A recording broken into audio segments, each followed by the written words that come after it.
Movie की शुरुआत में हम एक आदमी को देखते हैं जिसका नाम ग्लिवर होता है और वो रोज की तरह अपने छोटे छोटे खिलौनों से बातें करा करता, जैसे कि वो कोई सुपर हीरो हो और माइक्रोवेव में अपना सस्ता कॉफी बनाता। और पिता फिर शावर लेकर नहाते हुए अपनी मनपसंद रॉक म्यूजिक पर नाचता, फिर तैयार होकर रोज की तरह अपने न्यूयॉर्क ट्रिब्यून ऑफिस पहुंचता है, जहां वो करीब 10 सालों से काम करता था। और इतने साल के बाद भी उसे सिर्फ छोटे छोटे काम ही दिया जाता, जैसे फाइलें इधर उधर पहुंचना, पार्सल पहुंचना और बड़े स्टाफ की छोटी मोटी मदद करना। कभी कभी वो सोचता है कि उसकी मेहनत को कोई नोटिस ही नहीं करता, सब नजरअंदाज करते हैं। फिर एक दिन उसकी मुलाकात डैन से होती है, जो मेल ऑफिस में नया काम करने आया था। देखते ही देखते वो जल्द ही दोस्त बन जाते हैं। ग्लिवर उससे सीनियर होता है, इसलिए डैन उसकी रिस्पेक्ट करता है, लेकिन ग्लिवर के अंदर कॉन्फिडेंस की कमी होने के कारण वो कभी सीनियर जैसा बर्ताव ही नहीं करता। दोनों पूरे ऑफिस में मेल और फाइलें देने जाते हैं। तभी हम डार्सी नाम की एक लड़की को देखते हैं, जो ग्लिवर की कई सालों पुरानी क्रिश होती है। ग्लिवर सालों से डार्सी को पसंद करता था, लेकिन कॉन्फिडेंस की कमी के चलते वो कभी बात नहीं कर पाया। डार्सी को देखते ही ग्लिवर घबरा जाता है और डेन भी ये बात नोटिस कर लेता है और वहां से चला जाता है। फिर उसी दिन डेन को पता चलता है कि उसे प्रमोशन मिल गया है, जबकि उसे ऑफिस ज्वाइन किए हुए बस कुछ ही दिन हुए थे। और दूसरी तरफ ग्लिवर सोचता है कि मैं 10 सालों से काम कर रहा हूँ और मुझे तो कोई नोटिस भी नहीं करता, जबकि डेन को ऑफिस ज्वाइन किए सिर्फ कुछ ही दिन हुए हैं। फिर डेन ग्लिवर को साफ साफ कहता है कि तुम्हारी तरक्की इसलिए नहीं हो रही क्योंकि तुम हमेशा सबसे डरते रहते हो, इसलिए तुम्हें प्रमोशन नहीं मिलता। ये सुनकर ग्लिवर अंदर से टूट जाता है और उदास होकर वो बाहर चला जाता है। वो टहल ही रहा था, तभी ग्लिवर देखता है कि डार्सी अभी तक ऑफिस में काम कर रही है। वो हिम्मत जुटाकर डार्सी के केबिन में जाता है कि कुछ बात बन जाए, लेकिन वो जैसे ही अंदर जाता है वो घबराहट में कुछ बोल ही नहीं पाता और अचानक से वो ट्रैवल वाला फॉर्म उठा लेता है। डार्सी देखकर हैरान होती है, फिर मुस्कुराकर पूछती है कि क्या सच में तुम्हें ट्रैवल जर्नलिज्म करने में दिलचस्पी है। ग्लिवर घबराहट में बोल देता है कि मुझे ट्रैवलिंग करना बहुत पसंद है। तो डार्सी उसे कहती है कि तुम कल एक ट्रैवलिंग पर असाइनमेंट बनाकर लाना। ग्लिवर घर जाकर सोचने लगता है कि असाइनमेंट कैसे बनाए, तभी उसे आइडिया आता है और इंटरनेट से सब असाइनमेंट कॉपी पेस्ट कर देता है। फिर अगले दिन जब वो अपना असाइनमेंट डार्सी को देता है तो डार्सी असाइनमेंट देखकर बहुत खुश होती है। उसे लगता है ग्लिवर बहुत अच्छा लिखता है। फिर वो उसे पहला असली काम देती है, जो बरमूडा ट्रायंगल पर रिपोर्ट बनाने का होता है। ये जगह रहस्यमय और गुमशुदगियों के लिए मशहूर था। ग्लिवर अंदर से घबराता है, फिर भी डार्सी को इम्प्रेस करने के लिए हाँ कर देता है। फिर डार्सी उसका सारा डॉक्यूमेंट बना देती है और वहां जाने के लिए बोट का इंतजाम करवा देती है। अगले दिन ग्लिवर बरमूडा पहुंचता है, जहां एक आदमी उसे बोट देता है जो ऑटोमेटिक होता है। वह आदमी ग्लिवर को सब समझा देता है कि बोट को कैसे चलाना है। ग्लिवर समझ जाता है और पूरे कॉन्फिडेंस के साथ ही अपना सफर शुरू कर देता है। शुरू के कुछ घंटे समुद्र को देखता है और अपने मोबाइल में रिकॉर्ड करता है और किताबें पढ़ता है, फोटो खींचता है और खुद को अंदर से बहुत बहादुर महसूस करता है। फिर धीरे धीरे उसे नींद आ जाती है और वो सो जाता है, लेकिन वो जब उठकर देखता है तो पूरा मौसम बदल चुका था। आसमान एकदम काला, तेज हवा और सामने एक बहुत बड़ी लहर। समुद्र के भयंकर तूफान को देखकर ग्लिवर डर जाता है और जल्दी से लाइफ जैकेट पहन लेता है। इससे पहले कि वो कुछ कर पाता, विशाल लहर उसकी नाव को पलट देती है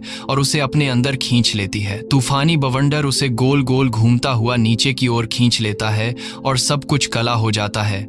पता नहीं कितना समय बीत जाता है। जब ग्लिवर को होश आता है तो वह अपना शरीर को हिला नहीं पाता। उसे महसूस होता है कि उसके हाथ पैर को बांधा गया है और नीचे सब तरफ रेत है। जैसे तैसे करके वह अपना गर्दन उठाता है तो उसकी आंखें हैरानी से फट जाती है। वह देखता है कि उसकी छाती पर बहुत छोटे छोटे इंसान चढ़े हुए हैं, लगभग 2-3 इंच लंबे और हाथों में भले लिए हुए। उसमें से एक जो सबसे ज्यादा सज धज रखा है और वह आगे आता है और खुद को लिलीपुट का कमांडर एडवर्ड बताता है। ग्लिवर देखता है कि चारों तरफ हजारों छोटे छोटे सैनिक खड़े हैं, जिन्होंने जमीन पर उसे पतली रस्सी और खूंटों से बांध रखा है। एडवर्ड उसे राक्षस कहकर पुकारता है और उसे शांत होने के लिए कहता है, लेकिन ग्लिवर को कुछ समझ में नहीं आता और घबराकर जैसे ही हिलता है और उसके हिलने से सारी रस्सियां टूट जाती है और वह उठकर खड़ा हो जाता है और सोचता है कि ये सब सिर्फ उसका कोई सपना है, इसलिए जल्दी से आंखें बंद कर लेता है कि शायद उठते ही ये सपना खत्म हो जाएगा। लेकिन एडवर्ड गुस्सा होकर सिपाहियों को हमला करने का आदेश देता है। फिर छोटे छोटे तीर ग्लिवर ग्लिवर पर बरसने लगते हैं। इससे ग्लिवर का बैलेंस बिगड़ता है और पीछे की ओर गिर जाता है और फिर से बेहोश हो जाता है। जब दोबारा होश आता है तो खुद को एक बहुत बड़ी लकड़ी की गाड़ी पर बंधा हुआ पता है, जिसे बहुत सारे सैनिक उसे खींचते हुए लिलीपुट के शहर ले जा रहे हैं। पूरे रास्ते भर छोटे छोटे घरों से लोग निकलकर उसे राक्षस समझकर देखने लगते हैं। बच्चे पीछे पीछे दौड़ते हैं और दुकानदार छतों पर चढ़कर मजा लेते हैं। कुछ देर बाद ग्लिवर को लिलीपुट के राजा के सामने पेश किया जाता है। राजा अपने सिंहासन पर बैठा हुआ उसे देखता है, लेकिन उसकी बेटी प्रिंसेस मेरी उठकर ग्लिवर के लिए चिंता जताती है। वो एडवर्ड से पूछती है कि इस पर इतनी सख्ती क्यों की जा रही है। एडवर्ड, जो ग्लिवर को देखकर पहले सही जल रहा था, और राजा से झूठ बोलता है कि ये हमारे दुश्मन राज्य ब्लेफुस्कू का जासूस है और राज्य के लिए खतरा बन सकता है। ग्लिवर घबराकर पूछते है कि वह आखिर है कहा, जिस पर राजा का सेक्रेटरी उसे कहता है कि तुम दुनिया के महान और खूबसूरत साम्राज्य लिलीपुट में खड़ा है। फिर उसी दिन ग्लिवर को एक बड़ी से चट्टान में कैद कर दिया जाता है, जो जेल जैसा नहीं होता लेकिन उसे अपने नजरबंद रखने के लिए खास बनाया गया था। फिर वहीं पर उसकी मुलाकात होरेशियो से होती है, जो बहुत ही अच्छा और शांत स्वभाव का होता है, जिसे एडवर्ड ने ही सजा दिलवाई थी। वो ग्लिवर को बताता है कि एडवर्ड उसे इसलिए सजा दिलवाया है क्योंकि वो प्रिंसेस मेरी को पसंद करता है। ग्लिवर को उस पर दया आती है और उसकी मदद करने का वादा करता है। थोड़ी देर बाद एडवर्ड वहाँ पर आ जाता है और ग्लिवर को धमकाने लगता है, मैं चाहूँ तो तुम्हें जिंदगी भर कैद में रख सकता है। उसके बाद दोनों को खेती की तरफ ले जाया जाता है अपनी ताकत दिखने के लिए। लेकिन तभी अचानक दुश्मन राज्य ब्लेफुस्कू के हमले की आवाज आने लगती है। चारी तरफ भगदड़ मच जाती है, टॉप चल रही है और सैनिक इधर उधर भाग रहे हैं और खबर आती है कि महल में आग लग गई है और प्रिंसेस मेरी को बंदी बना लिया गया है। एडवर्ड बहादुरी दिखाते हुए आगे बढ़ता है और चिल्लाता है कि राजकुमारी को वही बचाएगा और किसी सैनिक को आगे नहीं बढ़ने देता। तभी होरेशियो जल्दी से ग्लिवर को खोल देता है और कहता है कि एडवर्ड कभी समय पर नहीं पहुंच पाएगा, और ये सुनकर ग्लिवर जल्दी से बिना सोचे बचाने के लिए भागने लगता है। वह छोटे छोटे सैनिक को आसानी से साइड कर देता है, प्रिंसेस मेरी को बचा लेता है और उधर महल में आग बढ़ती जा रही है। धुआं तेज हो रहा, राजा और उसका सेक्रेटरी वहाँ अब भी फंसे है। फिर ग्लिवर सीधे जलते हुए महल की तरफ दौड़ता है। आग तेज होती जा रही थी, लकड़ी गिरती जा रही थी, आग बेकाबू होती जा रही थी। आखिरी कशिश में पानी की कमी होने के कारण ग्लिवर अपना पेंट उतरता है और आग बुझने के लिए महल पर पेशाब करने लगता है। ये दृश्य जितना अजीब और शर्मनाक थी उतना ही जरूरी भी था और आग को बुझा देता है। इससे राजा और पूरे महल की जान बच जाती है। अब ग्लिवर पूरे लिलीपुट का हीरो बन जाता है। सारे लोग उसकी जय जयकार करने लगते हैं और राजा भी उसका शुक्रगुजार हो गया था। चारों तरफ लोग खुश होकर शोर मचा रहे थे। राजा बच गए थे और प्रिंसेस ने सुरक्षित थी और गलिवर पहली बार इस छोटे से राज्य में एक सच्चे हीरो की तरह खड़ा था। इधर एडवर्ड गलिवर की बढ़ती इज्जत देखकर अंदर ही अंदर जल रहा होता है। उसी खुशी में राजा ने एडवर्ड को शाही दावत दिया, लेकिन एडवर्ड दावत लेने से मना कर देता है और एडवर्ड कहता है कि अगर तुम होरेशियो को आजाद कर दो तो मैं ये दावत ले लूंगा। तो तुरंत राजा मान जाता है और होरेशियो को जेल से रिहा कर देते हैं। फिर गलिवर मान जाता है और शाम को दावत में चला जाता है। दावत में राजा हंसते हुए गुलिवर से पूछता है कि वह कहाँ से आया है और गलिवर, जिसे लाइफ में पहली बार इतने लोगों का प्यार मिला था, अचानक वह बोल देता है कि वह पूरे न्यूयॉर्क का प्रेसिडेंट है। लोग उसकी बातों पर खुशी से तालियां बजाते हैं, उसकी हर बात को सच्चाई मान लेते हैं। सिर्फ एडवर्ड को छोड़कर गलिवर को इतना सम्मान देते हुए लिलीपुट के लोगों ने उसके लिए न्यूयॉर्क जैसा एक बड़ा घर भी बना देते हैं जहां वह आराम से रह सके। उन्होंने उसके लिए एक शानदार थिएटर भी बनाया ताकि पूरा राज्य इकट्ठा होकर गलिवर के जीवन यात्रा सुन सके। थिएटर में गलिवर ने सबको अपनी बनाई टाइटैनिक जैसी कहानी सुनाई, कैसे वह एक डूबते जहाज में फंस गया था, कैसे लहरों ने उसे उठा लिया, कैसे वह मौत के मुंह से निकलकर जिंदा लौटा। लोग उसकी हर बात पर हैरान रह गए और उसकी बहादुरी का गुणगान करने लगे। एडवर्ड वहीं खड़ा सब सुन रहा था और उसके भीतर की जलन आग की तरह और भी बढ़ती जा रही थी।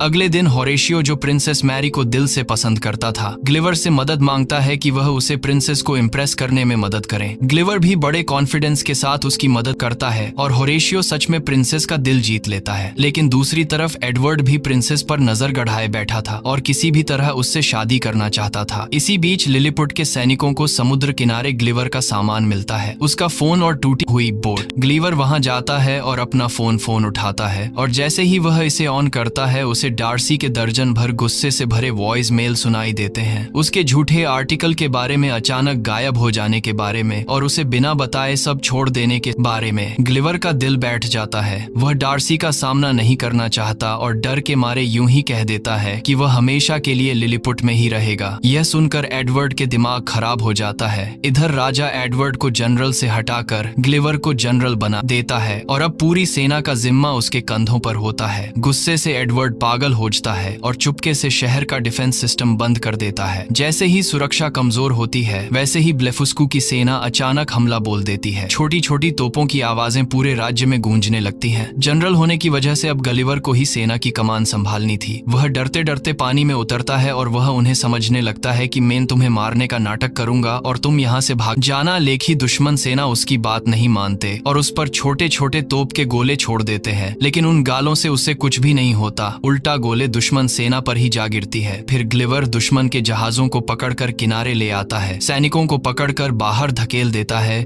और लिलीपुट एक बार फिर उसकी जीत का जश्न मनाने लगते हैं। लोग उसे मसाज देते हैं, उसके बाल काटते हैं, उसे पूरी तरह लाड प्यार से रखते हैं। उधर प्रिंसेस मैरी भी होरेशियो को पसंद करने लगती है और एडवर्ड से शादी करने से मन कर देती है। यह देखकर एडवर्ड का गुस्सा कंट्रोल से बाहर हो जाता है। वह भागकर दुश्मन राज्य में चला जाता है और गलिवर की रोबोट बनाने की किताब और उसकी टूटी बोट की सर्किट देखकर दुश्मन इंजीनियरों को एक विशालकाय रोबोट बनाने का आइडिया देता है। ब्लेफुस्कू वाले एडवर्ड की मदद करते हैं और कुछ ही दिनों में एक विशाल मेटल का राक्षस तैयार हो जाता है। लोहे का ऐसा राक्षस जो ग्लिवर की बराबरी कर सके। दुश्मन फिर हमला करता है। इस बार ग्लिवर सोचता है कि वह पहले की तरह ही छोटे सैनिकों से भिड़ेगा, लेकिन जैसे ही वह मैदान में आता है उसके सामने एक विशाल रोबोट खड़ा होता है। एडवर्ड उसके अंदर बैठा होता है और रोबोट को कंट्रोल करता है। उसकी आवाज स्पीकर से राक्षस की तरह गूंजती है। एडवर्ड गलिवर को खुलेआम चुनौती देता है। गलिवर के पास लड़ाई स्वीकार करने के अलावा कोई रास्ता नहीं बचता। वह पूरी ताकत से रोबोट को पीछे धकेलने की कोशिश करता है, लेकिन लोहे का यह रोबोट उससे कहीं ज्यादा पावरफुल होता है। रोबोट उसकी पैंट पकड़कर उसे ऊपर उठा लेता है और लिलीपुट के लोगों के सामने ग्लिवर हरा देता है। गिरते हुए बेइज्जती सहते हुए ग्लिवर सबके सामने कबूल कर लेता है कि उसने जो भी उनसे कहा वो सब झूठ था। वह प्रेसिडेंट नहीं है, ना टाइटैनिक का हीरो, ना कोई महान योद्धा। वह बस एक साधारण इंसान है जो अपनी कमजोरी छिपाने के लिए कहानियां बना रहा था। यह सुनते ही राजा और लिलीपुट वासी सदमे में आ जाते हैं। एडवर्ड और भी ज्यादा खूंखार हो जाता है और ग्लिवर को एक दूर के टापू पर भेज देता है। ग्लिवर समुद्र में बहते बहते एक ऐसी जगह पहुंचा जाता है जहां उससे भी बड़े विशाल इंसान रहते थे। एक छोटी सी बच्ची जो ग्लिवर से कई गुना बड़ी थी उसे खिलौना समझकर उठा लेती है और अपने बड़े से डॉल हाउस में रख देती है। वह उसे चाय सेट के बगल में बिठाती है, उसके साथ खेलने लगती है और ग्लिवर खुद को एक असहाय खिलौने की तरह महसूस करता है। उधर डार्सी भी ग्लिवर को ढूंढते ढूंढते उसी द्वीप लिलीपुट पर पहुंच जाती है, लेकिन एडवर्ड को जब पता चलता है कि डार्सी आई है वह उसे भी कैद कर लेता है। एडवर्ड ने राजा और रानी को भी कैद कर रखा होता है और पूरी सत्ता अपने हाथ में ले ली थी। यह सब जानकर होरेशियो भागकर उसी टापू आता है जहां ग्लिवर था और ग्लिवर को सब बताता है। बच्ची के खिलौनों में उसको पुराना सैनिक वाला की पैराशूट मिलता है जिसे पहनकर ग्लिवर वहां से भाग निकलता है। फिर ग्लिवर लिलीपुट पहुंचकर सबसे पहले डार्सी से मिलता है